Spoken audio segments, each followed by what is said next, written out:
आजाद भारत में ऐसा मौका पहली बार आया जब लोकतंत्र की सबसे बड़ी पंचायत संविधान पर चर्चा कर रही है। 75 साल बाद यह पहला मौका है जब संसद में संविधान सत्र को आयोजित किया गया। और आज जब संविधान को लेकर पक्ष और विपक्ष एक दूसरे पर उंगली उठा रहे हैं, सियासत हो रही है, तो देश की संसद संविधान पर चर्चा कर रही है। अब से कुछ ही मिनटों के बाद प्रधानमंत्री मोदी संविधान पर बात करेंगे और उसी संविधान की ताकत का एहसास पूरे देश को करवाएंगे, जिस संविधान को लेकर विपक्ष उन पर हमले बोलने से नहीं चूकता है। अब से थोड़ी ही देर पहले राहुल गांधी ने संविधान को लेकर मोदी सरकार की आलोचना की। नेता प्रतिपक्ष ने अग्निवीर से लेकर पेपर लीक और गरीबों के साथ हो रहे अन्याय का मुद्दा उठाया, एकलव्य की मिसाल दी। आरोप यह लगाया कि जैसे एकलव्य को अंगूठा काटने पर मजबूर किया गया, ठीक वैसे ही आज का सरकारी तंत्र युवाओं के सपनों पर पानी फेर रहा है, उनका अंगूठा काट रहा है। जवाब देने के लिए उठे पूर्व केंद्रीय मंत्री और बीजेपी सांसद अनुराग ठाकुर, और उन्होंने सिख दंगों की याद दिला दी और यह कहा कि एक वक्त वो भी था जब सरकार ने सिखों की गर्दन कटवाई। तो संविधान को लेकर मचे घमासान पर संसद में चर्चा जारी है। अब प्रधानमंत्री की बारी है और भारत 24 का मंच भी तैयार है, जहां पर पक्ष और विपक्ष के नेता मौजूद है। वरिष्ठ पत्रकार, राजनीतिक विश्लेषकों का एक पैनल तैयार किया गया है। जैसे ही प्रधानमंत्री का भाषण शुरू होगा, वैसे ही हम आपको सीधे लिए चलेंगे संसद भवन। लेकिन उससे पहले चर्चा की शुरुआत करें, कुछ बयानों को आपके सामने रख देते हैं। जैसे द्रोणाचार्य जी ने एकलव्य का अंगूठा काटा, वैसे ही आप पूरे देश का अंगूठा काटने में लगे हुए हो। जब आपने अग्निवीर लागू किया तो आपने उन युवाओं की उंगली काटी। जब आप पेपर लीक कराते हो, 70 बार आपने पेपर लीक करवाया है, तब आप हिंदुस्तान के युवाओं के अंगूठा काटते हो। बीजेपी के लोग कॉन्स्टिट्यूशन पर 24 घंटा आक्रमण करते रहते हैं। एक धर्म को दूसरे धर्म से लड़ाते हो, नफरत फैलाते हो। कहां लिखा है कॉन्स्टिट्यूशन में? कहां लिखा है कॉन्स्टिट्यूशन में कि एक धर्म को दूसरे धर्म से लड़ाना है? कहां लिखा है कॉन्स्टिट्यूशन में कि दलित परिवार को बंद करके अंदर रखना है और उनके अपराधियों को बाहर घूमने देना है?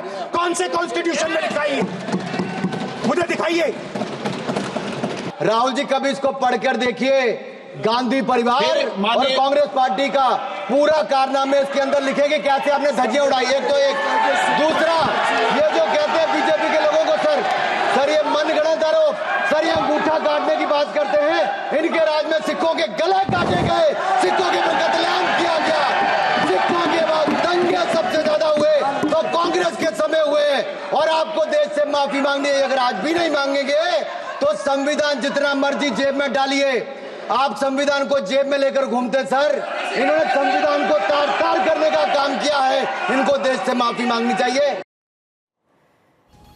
हमारे साथ मेहमानों का खास पैनल मौजूद है। बीजेपी के प्रवक्ता सिद्धार्थ यादव अब से थोड़ी देर बाद हमारे साथ जुड़ेंगे। कांग्रेस के प्रवक्ता दीपक झा अब से थोड़ी देर बाद चर्चा का हिस्सा होंगे। मनोज यादव जी, समाजवादी पार्टी के प्रवक्ता, स्टूडियो में इस वक्त हमारे साथ मौजूद है। रामकृपाल सिंह जी, वरिष्ठ पत्रकार के तौर पर, और सर्वेश पाठक जी, राजनीतिक विश्लेषक के तौर पर चर्चा का हिस्सा है। और साथ ही भारत 24 की पॉलिटिकल एडिटर अदिति नागर भी इस वक्त हमारे साथ जुड़ी हुई है। सभी मेहमानों का बहुत बहुत स्वागत करती हूँ। लेकिन सबसे पहले अदिति, आपके पास आते हुए, क्योंकि जिस तरीके से आगे समय बीत रहा है, प्रधानमंत्री मोदी संविधान को लेकर सदन के भीतर क्या कहते हैं उस पर हर किसी की नजर है, क्योंकि ये सब जानते हैं कि संविधान को लेकर हो रही सियासत केंद्र बिंदु में नहीं होनी चाहिए।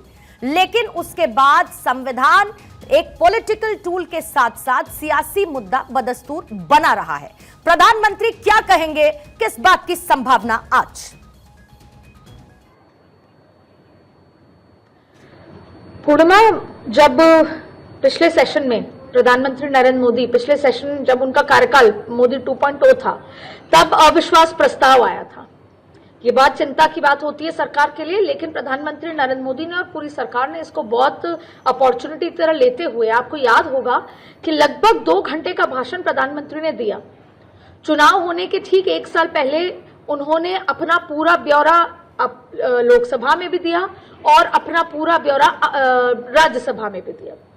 और ये जो अविश्वास प्रस्ताव जाहिर तौर पर वो गिर रहा था, लेकिन उस 2 घंटे के भाषण में उन्होंने 9 सालों में गरीब जनता के साथ क्या कुछ किया, किस किस तरीके से भारत को बदला, फिर चाहे जम्मू कश्मीर का जिक्र आया और उससे लेकर तमाम जिक्र पर मुद्दों पर बात करके जनता के सामने अपनी एक बार रिपोर्ट कार्ड रखा। उसके बाद महिला आरक्षण बिल आया, प्रधानमंत्री नरेंद्र मोदी ने तब भी पूरा ब्यौरा दिया और कैसे कहा कि 27 साल में कोई कुछ नहीं कर पाया और अब मैं ये प्रतिबद्ध था महिलाओं के लिए कि मैं 33% आरक्षण लेकर आया और अब एक और अपॉर्चुनिटी। और ये अपॉर्चुनिटी इसलिए खास हो जाती है कि पहला मोदी 3.0, दूसरा जब मोदी 3 या फिर ये कहें कि तीसरा कार्यकाल शुरू हुआ तो ये संविधान ही एक मुद्दा था जिसने भारतीय जनता पार्टी को 240 पर रोक दिया। अगर संविधान के मुद्दे को ढंग से हैंडल किया गया होता महाराष्ट्र में, उत्तर प्रदेश में, तो शायद ये 240 पर गाड़ी ना रुक के 300 पे जाती। तो जाहिर तौर पे भारतीय जनता पार्टी के लिए बहुत इंपॉर्टेंट मुद्दा है। अब 25 जून को जिस तरीके से काला दिन माना गया इमरजेंसी के चलते, ठीक वैसे ही अब ये अपॉर्चुनिटी थी कि 75वां साल हो गया हमें अडॉप्ट करे हुए संविधान को।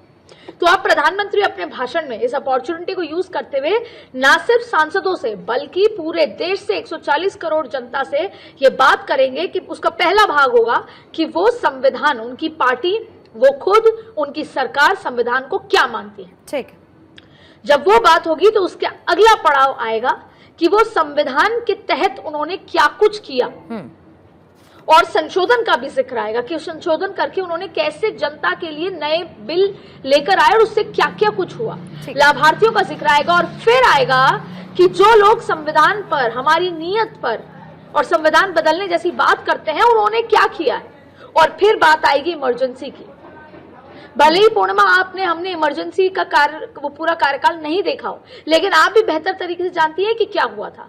तो जाहिर तौर पे यहाँ पर विपक्ष को एक्सपोज किया जाएगा और फिर वो तमाम बातों का जो प्रियंका गांधी ने अपने भाषण में कहा है उसका जवाब देंगे। उन तमाम बातों का जिक्र होगा जो राहुल गांधी ने जवाब दिया है और हर एक मुद्दे पर ये रिप्लाई होगा, ना सिर्फ आज बल्कि सोमवार को अमित शाह और मंगलवार को एक बार फिर प्रधानमंत्री नरेंद्र मोदी। तो आप देखिए 140 करोड़ जनता के साथ एक बार संवाद करने का मौका और जो नैरेटिव विपक्ष बनाने की कोशिश कर रहा है उसको पूरी तरीके से तोड़ने की अपॉर्चुनिटी आज प्रधानमंत्री अपने भाषण में इमोशनली, प्रैक्टिकली हर लिहाज से इसको जवाब देने वाले।